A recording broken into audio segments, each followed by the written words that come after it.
D.Va is an actual problem in Overwatch 2. We've been sitting in a meta for quite a while where D.Va is one of the best options, if not the best option consistently, and this has a lot of people really frustrated with Overwatch, more so than they have been in quite some time. So what exactly are the problems with D.Va? Why is this character so frustrating to play against, and what kind of precedent does this set for the future of Overwatch? There's a lot we're going to talk about and break down, but only 20% of you are subscribed, so if you're not subscribed, do me a solid and press that right now, and let's get into it. Now, I know that Karen literally just made a video on this, but I've been wanting to talk about this for quite some time, and I'm gonna rant because it's my channel, but you can go check out his if you want to see that as well. But most recently, we actually saw some pretty big nerfs. Depending on when you're seeing this, it's right after the nerfs to Sombra, the nerfs to Ashe, and the nerfs to Winston, but notably D.Va was not nerfed, even though D.Va was still extremely powerful before the nerfs to all those characters, and now she's just kind of remaining incredibly broken.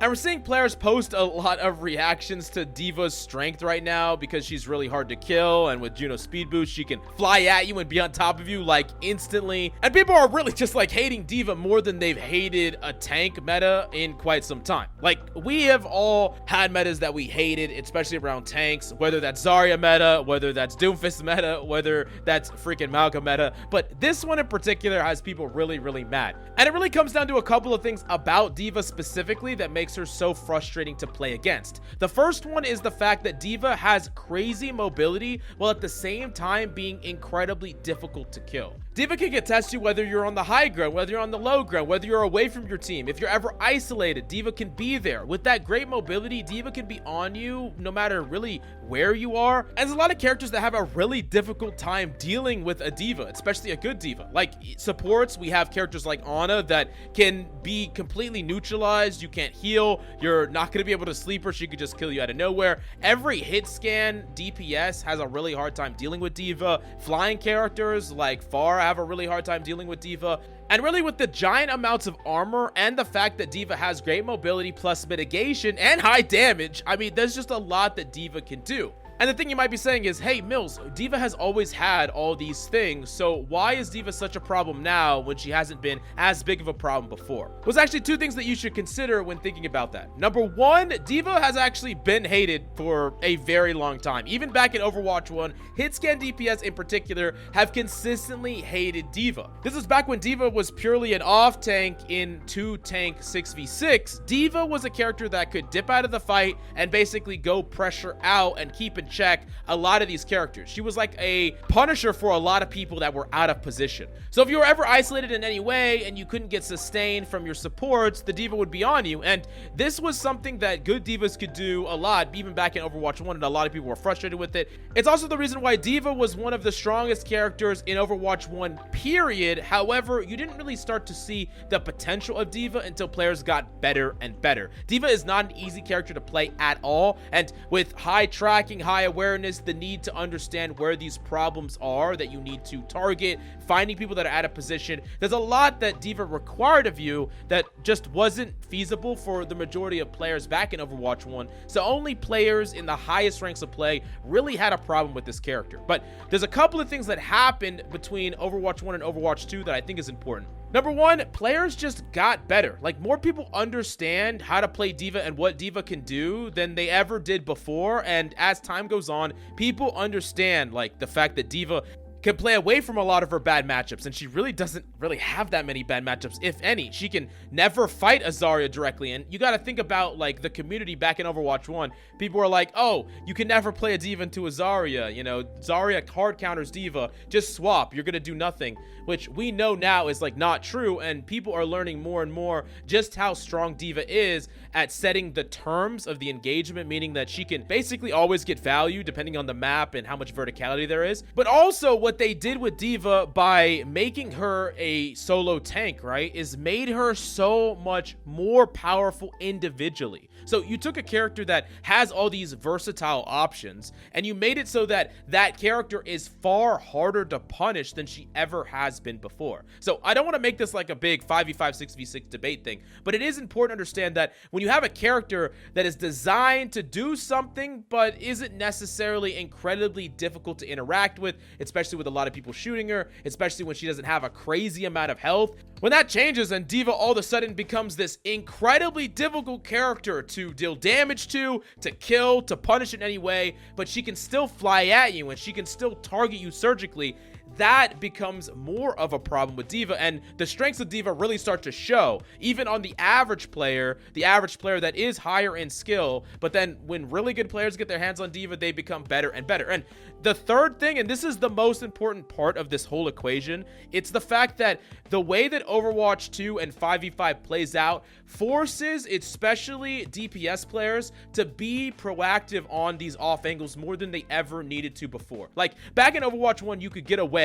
with a lot of frontlining, you could get away with a lot of shield breaking, you could get away with some slight off angles here and there, or you could play an off angle and you might get punished for those less because you're not going to have someone coming at you that isn't possible for you to interact with. But right now, tanks are basically impossible to kill or interact with for the most part. They're really, really difficult to burst down. They're really, really hard to kill. And if you're just a DPS, especially a hit scan or a lot of other DPS, just like standing in your back line, just trying to deal damage to the front line, you're never going to kill anything. You're never going to do anything, right? And so the problem here is like damage dealers are always trying to go on these off angles and fight other DPS or fight supports and get value there so that the back line crumbles and dies, and then you can eventually deal with the tank, right? So you're putting yourself in these positions that are technically not great positions up against a D.Va, especially one that is supercharged and super hard to kill. So you are playing directly into the thing that D.Va can feast on. And you might be saying, oh, you just need to position better. You just need to play better, you know, position closer to your team, but then you're less effective and you're doing less overall. So you're kind of put in a rock in a hard place. And that's the frustration, where a lot of players feel like they go to do the thing they're supposed to do and apply pressure and create space and make these plays on these off angles, and they get punished by a D.Va that they can't interact with, or they play really safe towards their team and then they do nothing and lose the game. It's a very frustrating situation that we're dealing with because of how strong D.Va was. And like I said, this was a problem back in Overwatch 1 with really, really good D.Vas up against certain hit scans, right? But a lot of people couldn't access that. It was really only high skill, and overall it was easier to interact with than it is now. You could also get a lot more value not playing the way that you have to play in Overwatch 2 that puts you in those bad positions. So when you really tie everything together here, you're going up against a character that is extremely difficult and frustrating to play against all the time. And I really do think that's the root of the problem with D.Va being meta. And in fact, I would go as far as to say that D.Va is a character that should have never been introduced into Overwatch 2. Like, the character makes sense somewhat in Overwatch 1 as an off-tank character, but when you make her strong enough to sustain a front line while simultaneously still being good enough to fight on these off angles and do everything that D.Va used to be able to do as well, but better and stronger, you get a character that is just really, really frustrating to play against if she's ever meta or really strong, which we're in right now. And honestly, I've actually felt that D.Va has been incredibly strong in Overwatch 2, period, for the entire life cycle. Even in the times when people thought that D.Va wasn't meta, I've consistently placed her high on a lot of my tier lists and in a lot of my discussions because I think that D.Va gives you all the tools, especially in ranked, to dictate good matchups, avoid bad matchups, and just really abuse what opponents have to do to get value in Overwatch 2. The DPS have to take these off angles that D.Va just gets to feast on over and over and over again. But you might be wondering, is there a way to balance D.Va to make it so that she's still strong, but perhaps not as frustrating? And I think there's a lot of things that make D.Va really frustrating to play against, like we just talked about, but the biggest one is DM. Specifically, having really high DM uptime, or having a D.Va that feels like they just get to mitigate everything and deny everything. They get to deny heals and deny damage and prevent you from doing pretty much anything. I think that is the big thing that creates a lot of the frustration for people, but it's also the thing that makes D.Va so freaking strong. And if you just like nerf it really, really hard, it makes D.Va just way, way worse, right? So the character's viability is really dependent on how strong that ability is. You make it too weak and D.Va just doesn't really deny or mitigate or duel in the way that she normally does. If you make it too strong, and it feels oppressive. And the other problem is certain players are going to be able to do more with the same amount of DM, right? We've had this problem like for the entire life cycle of Overwatch where certain players are going to get more value when they're better, right? With the same ability. Same thing with D.Va. Like the better and better a player gets, the more and more usage they're going to get out of an ability that takes skill. And I can already anticipate the comments. Oh, Mills, did you say that DM takes skill? That's such a no-skill ability. But really, like, the management of the meter and managing it and utilizing it perfectly with your tracking, with your engagements, with knowing what abilities are coming out, like, all that is incredibly skillful. So the more skilled a person gets on D.Va, the more and more they're going to be able to get out of that DM. So that's why Blizzard has really had a very hard time balancing D.Va in general, is because they always want to balance for, like, every rank. They want every rank to have a great experience. And this is, like, one of the reasons why Genji has never really been buffed, even though he struggles in the highest ranks of play, because he has a high win rate in most ranks of play, right? So I really do think that you have to make it so that D.Va is like playable in high elo and then just like not playable in any other rank, probably, if you want to make it so that people are not super frustrated with D.Va or she's not super busted in high elo. Now, that being said, D.Va being super strong has given other characters abilities to shine that haven't really been able to. You know, characters like Reaper, characters like Mei are actually doing really well this season,